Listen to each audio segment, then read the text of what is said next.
Next, we're going to talk about hard prep crashes.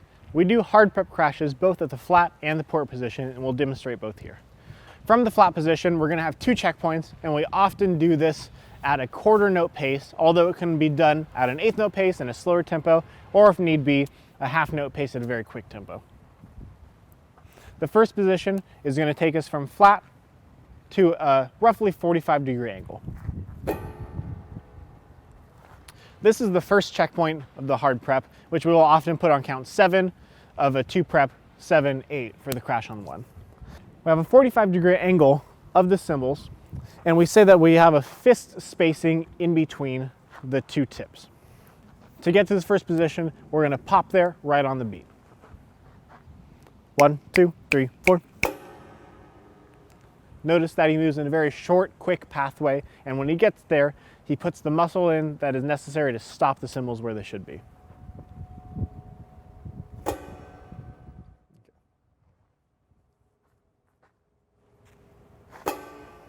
Okay. From the first position on count 7, we rotate around to count 8.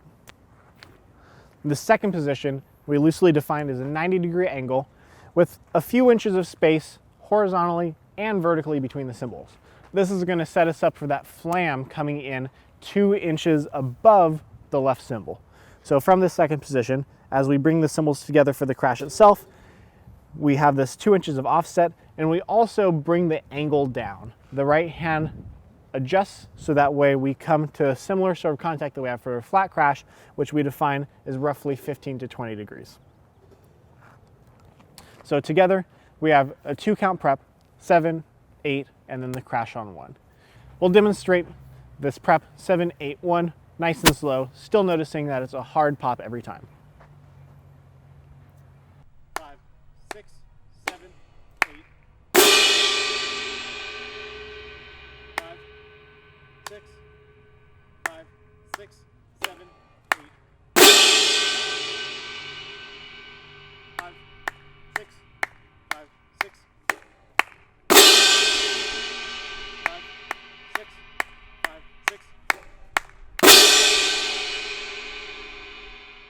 As we go through these preps, we want to make sure that the arms are in a big centered position that will take up a lot of space, but also will parallel the motion of the cymbals. So we're never going to be having the arms do anything extraneous or unnecessary, but will instead just be contributing to these position changes.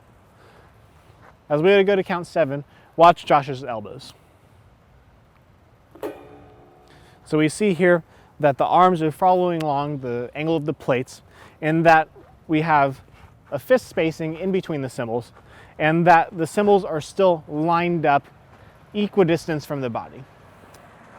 As we rotate around to count 8, notice once again that his elbows are still out, taking up a large position, good confident posture.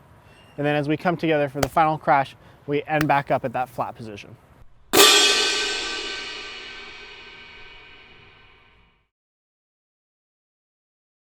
For the hard prep orchestral, we practice this in an 8/8 format, which means 8 crashes, each one being 8 counts apart.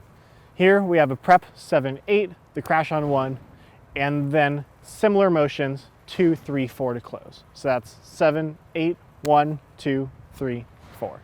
The positions and checkpoints are exactly the same, just on different counts after the crash itself.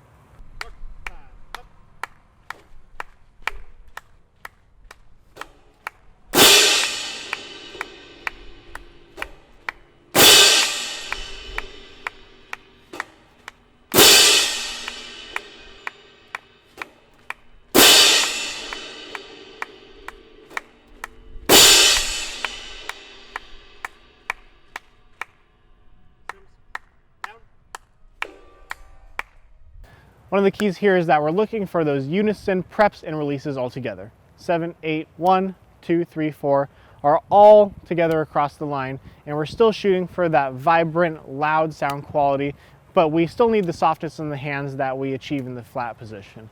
We really want this sound just to sound like any other crash that we play. Shouldn't be any harsher, shouldn't be any harder.